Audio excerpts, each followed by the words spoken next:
Hey guys, it's your girl Victoria back to you with another review of Love and Hip Hop Atlanta Season 10, Episode 17, called Heirs to the Throne. So we picked up where we left off at the wedding of Kendra and Jock. Here we go. I was wondering who that was. Okay, we found out who that was. That was freaking Country Wayne's ass. Interrupting the wedding just to let everybody know that Jock's a real one. So obviously it was a joke. Jock was in on it. Kendra was annoyed. You got Spice, who's recording the whole thing on her phone. It was a lame joke from what they showed us on the TV for the TV show, but that didn't stop nothing because they still went on with the ceremony, and even though everybody was confused, I was like, what the hell's going on? I would have been like, can we get on with it? I want to get to the reception, eat the good food, eat the cake, watch y'all dance and all that stuff. Like, can we move forward? So, like I said, everything goes well. They marry, they kiss, they jump the broom, and Spice lets us know that she's keeping her lips sealed. She's not telling Kendra nothing, none of that, all that stuff. And then here we go with Erica. She gets a text on her phone about Jog potentially having a baby on the side with some other chick that's not Mita. So I guess she felt sick to her stomach. She didn't say that, but Erica would be a little dramatic too. So she not gonna be telling nobody nothing. And she can't even stand to even look at Kendra right now, knowing that her man Jock doing some stuff out in these streets. So she's like, she gonna lead the wedding. So I guess obviously since her and Safari went together, he leaves with her, so they leave. And Rashida, Spice, and Sierra, I guess this is during the cocktail hour. They talk about the whole Country Wayne interruption, how it was lame and just unnecessary. And then they talk about Mita and Jock, what else is new, because that's all we're going to be talking about the whole rest of the season. Nothing else special to talk about that. And we move on to the reception. It goes well. Jock dances with his mom. His mom's dress is gorgeous. I loved it. Kendra saying all her little snippets in her confessional, saying her and Jock are meant to be. Okay, Kendra, if that's what you want to believe, because next week you're going to be crying yet again because homeboy don't hurt you, and you asking why he doing that to you. So, okay, if that's what you want to say for the meantime being, Kendra, by all means. Jock saying that, Kendra's a good one, she's a real one, she is the one, and if he messes up, he's in trouble. Well, Jock, you already know you done messed up again, so you probably already said that just to get not even a reaction, but to let us know there's more coming on the way for this season. Because, I know how y'all be trying to let us know in on some stuff, but trying to make it discreet, like you don't know what's gonna be happening in the future. But this is off a play at this point. So we move on. Carly and her daughter Jasmine, they go pick up her label CEO Keisha, because I guess they signed her to their record label. So I guess she's now their artist. And they're going to talk about, I guess, the record deal. And in the midst of her telling Jasmine all about it, Jasmine looking like, I don't even know why I'm here. I don't even know why I'm a part of this, to be honest. Like, I'm just here just to support you, Mom. But in all actuality, I just rather be doing what I do when I'm not here. So in the midst of Carly telling Jasmine all about the stuff that she probably don't really care about, Carly gets a message, or she looks on her phone and sees the whole post about Jock having a baby with some mistress and all that stuff. So of course Carly gonna comment on it. She's shocked. She's like, why he got? But she's like, that's not something that Mita shouldn't probably already know. She should know her man by now. She's not stepping in on it. So then it goes to commercial for dramatic effect. Comes back from commercial for dramatic effect. Then, that's when we see this white lady walking down the steps, getting off a plane, for the dramatics. And, gets in the car with Jasmine and Carly. And they go to the studio. It looked like a very nice studio. I will put that studio looked nice. I don't even want to be in a booth. I just want to be there just for the aesthetics. It was nice. And Carly shares a snippet of her song with Spice. So the song is not 100% complete.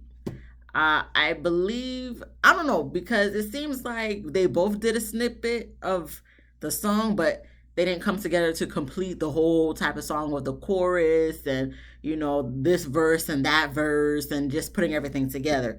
But I guess, later on we're going to find out that Spice did a demo, but like it's not a complete song. We don't have an engineer there that completed everything. So it's probably like bits and pieces of the song that they have to work to put together and do the chorus and probably all that stuff. But Carly does share a snippet of the song, and of course you got, here you go, Keisha. I felt she talked like a little slow, talking about, well, you can't listen to the song and not move. Okay, thank you, Keisha. Yeah, thanks. But uh, Jasmine seems like she liked it. She was bumping her head a little bit, so that's cool and all. So obviously they're gonna support her because she's signed to Keisha's record label, and Jasmine's her daughter. So of course they're gonna support Carly. We move on to Scrap. He's finally showing up for part B of this season. He's doing good, and he's just trying to put out his music. And he didn't go to the wedding because him, the BAM, and the kids had a COVID scare, but come to find out it was a false positive.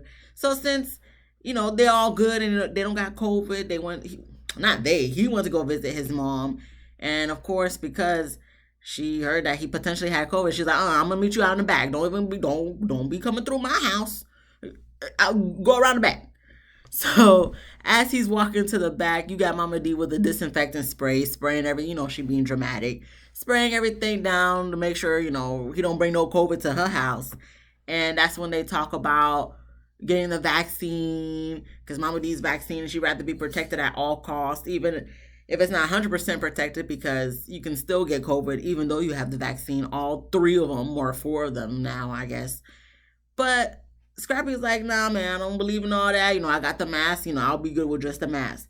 Listen, Mama D, I know this is just for the TV show, but if Scrappy don't want to get the vaccine, then that's his choice not to get the vaccine. If you want the vaccine, then that's your choice to have the vaccine.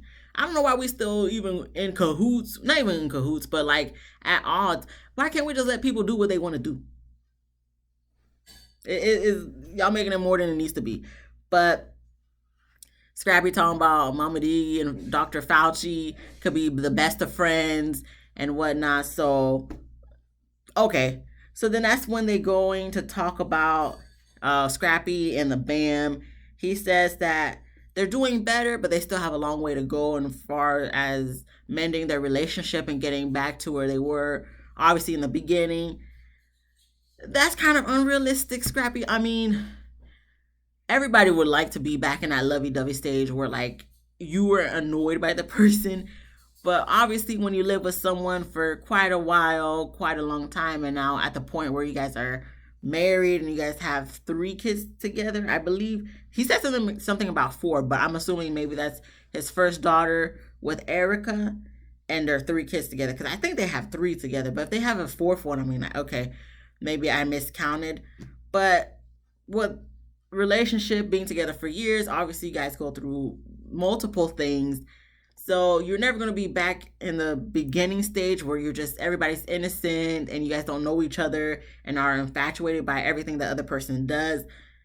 Being together, being with someone for years on end, you love them more, but it's never going to be, I feel like it won't ever be that same lovey-dovey phase. Obviously you will still have, you'll still be in love with them. You'll still have somewhat of a lovey-dovey phase, but the beginning stages are completely different than when you've been through this thing. So I know he wants that old thing back, but let's just move forward and just be more appreciative of each other as opposed to, seeing where y'all could go back. Let's move forward, Scrappy. But Mama D, she wants the grandkids to come by to see her. She's like, y'all don't be having the kids come over, bring the kids. So I think Scrappy was like, well, Bam is there, she got the kids. And then of course he mentions her, so Mama D was like, well, you know what, you guys don't be wanting me there, Bam don't be wanting me to go over there, trying to keep the babies away from me. Scrappy looking at her like, ain't nobody trying to keep the kids away from you, like you don't even go visit her. So then I guess Mama D, to keep the peace, like, okay, well, I need to go talk with her. Scrap was like, no, we could go together. You don't, it's not just you, it's going to be us. So I guess that's what they're going to be in the cahoots to do. We move on because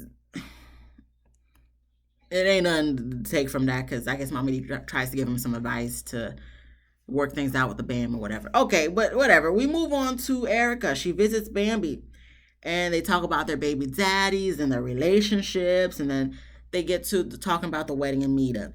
And I guess Bam knows Mita, and she says Kendra's her girl, so she really feels for her and wants to tell her, but she doesn't know if she should. So Erica was like, no, you should tell her. If that's your bitch, you should tell her.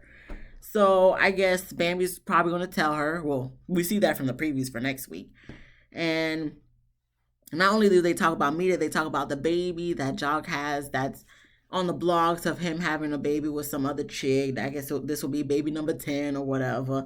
And I guess Bambi just really just wants to go talk to Kendra and let her know what done happened because it's at the point she can't even sleep at night.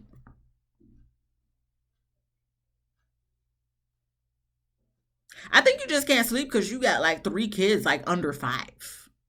But I mean, if it's because of the whole Kendra, okay, sure. It's not the fact that you got 3 kids under 5 that you got to take care of by yourself because Scrappy too busy doing music somewhere else. But it's because of Kendra. Okay, whatever you say, man, whatever you say. But Erica was like, well, I would want someone to tell me about Safari, and if that's your bitch, like she said like 2 seconds ago, then you need to go talk to her and you need to tell her. So that's what she gonna do next episode. We get to Rennie Rucci. She's chilling with her brother. Rennie's trying to stay strong in front of everybody, but her brother sees past it. So of course, while they're talking about the mother, Rennie gets emotional because I guess she finally was able to see her. Well, she was already able to see her, but I guess the last time she went to go see her, she asked if her mom was doing okay, but I guess the mom was like, no, she's not doing okay.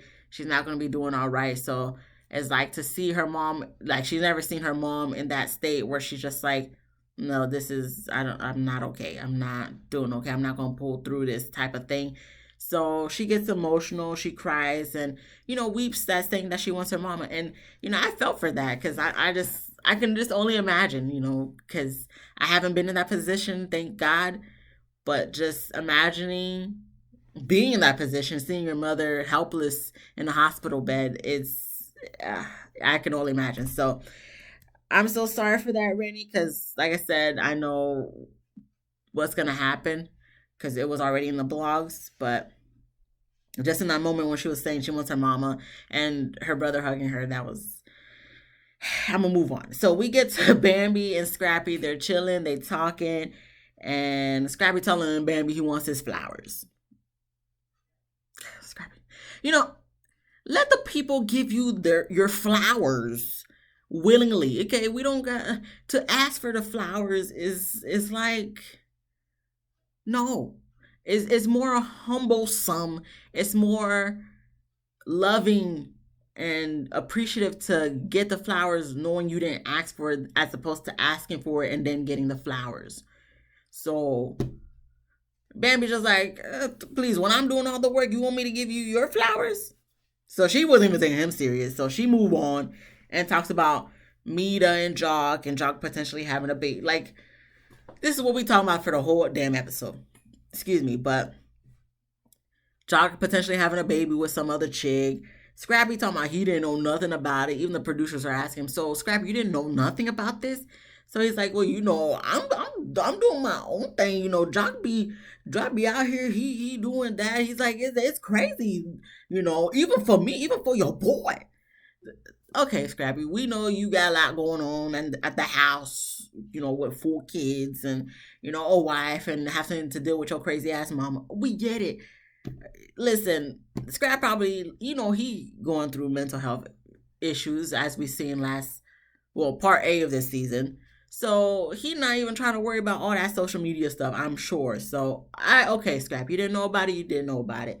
But then they talk about Mama D, and that's when Scrap wants to put it on Bam that, oh yeah, she's coming over right now so we could talk.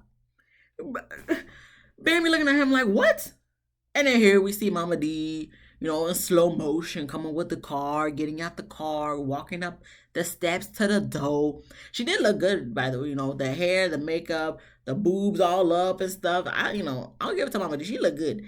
But, she came in and they sat down and talked. And of course, this is when they go back and forth because Mama D feels like Bambi should be getting the kids ready and taking them to her house. And Bambi's just like, well, my family, they be coming here and they're always welcome to come here, just like you. You're always welcome to come here. So why can't you just come here? Because it takes more effort for me to get the kids ready to go to your house than for you to come to my house.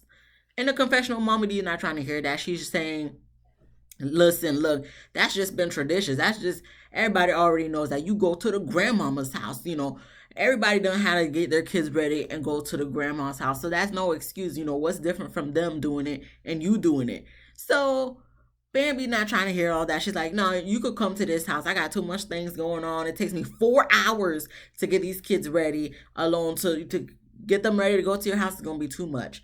So Scrap gets in the middle. He's like, listen, y'all, it doesn't matter whose house the kids go to or, who goes to whose house, as long as, y'all figure that shit out, pretty much. He don't say that word for word. I'm just paraphrasing. So I guess they both was lenient, I guess, and said that they would put more effort to go see each other at each other's house. Compromise. Y'all didn't have to do this whole little back and forth, but if this back and forth help you guys reach a resolution, then by all means, cool, I guess. This episode was just a whirlwind for me because it just went from here to here real quick and the episode was over. So I feel like that's why this review is going from this side to that side and the review will be over. Because it was just there wasn't much from this episode in my personal opinion. But anyway, we get to Carly record label signing party that her record label threw for her. And, Rashida and Kirk show up. They were fairly surprised that she was signed to a record label. They kind of seemed like, oh, well, congratulations, Carly. They didn't seem like, oh, snap, I'm so happy for you. It's just kind of like really? You signed? Okay. So Spice shows up. And as soon as she shows up, Carly gonna put her on the spot with Keisha to talk about the song that they did together. And that's when Spice was like, well, it wasn't really a song. I just did a demo. And it's like nothing's finished. Like, we still have a lot to work on. I did my part, but, you're taking forever to do your part. So they talk a little bit back and forth. And Spice just feels like Carly is not serious about her career because Spice did her demo like years ago and Carly has yet to do anything with that demo. But now all of a sudden she wants to be like, okay, we got a song together. So Carly was like, okay, this is perfect timing for me to play the snippet of the song. So she does that and Spice gets pissed because Spice just feels like the song is not ready yet. You're just trying to put me out and trying to sabotage my career. Like, I'm on the list to potentially be up for a nominee for a Grammy, and now you want to do all this. It's like, this is not the right time, especially when the song is not even 100% completed. So Spice is like, okay, I'm over it. So she gets up to go leave, goes to commercial for dramatic effect, comes back from commercial for dramatic effect, and of course Carly goes after her. Carly was like, I just wanted to do a song with you. I was just excited. I'm excited. I just wanted to do a song with you. So Spice like, Carly, stop being dramatic. You're doing the most right now. Nobody, ain't no need for all of this. So Carly, of course, has to be dramatic in every aspect of every episode, of every scene. And she's just like, well, I just wanted to do a song with you. So then Spice was like, but you're not ready yet. And then Carly gonna cry. Barely, she had to force a tear out. She had to force one drop of liquid to come from her eye and try to force some type of snot to come out. Because I don't believe none of that real crying mess she got going on. Because I'm just like, Carly, this is season 10, for goodness sakes.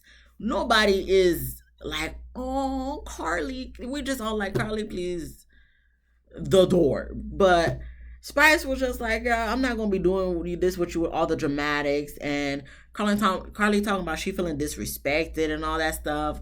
Spice was like, okay, I'm leaving. I'm not gonna give you a hug. I'm not doing this nothing because you're just being dramatic. And then Carly continued to cry, and that's where the episode ends. And for that, I just say, Carly, you doing the most. You doing the most. Then y'all came out with the song eventually, so I all this stuff, you crying and stuff. Okay, maybe the record label offered Spice some money, so that's why she felt compelled to finally finish the song with Carly. That's probably all that happened, to be honest with you, because it ain't nothing much to be putting forth energy for. But that was it. Next episode, and what? Anything interesting happen next episode? Not really. Oh, Kendra gonna find out about Mita and the baby situation. Jock gonna be talking about, oh, Kendra already know what it is, but it seems like she don't, cause she crying on Bambi and Erica's shoulder, talking about why he always doing this to me, and it's just like, Kendra, you allow it though, so I mean, it's your fault.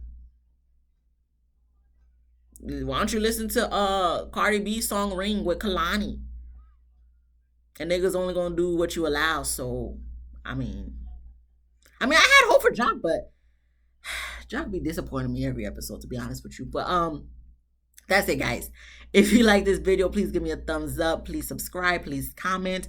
Let me know what you guys thought about this episode. Are you over Carly as much as I am? Please let me know. But anyway, I'll see you guys tomorrow for Love and Hip Hop Miami. Thank you guys. Bye-bye.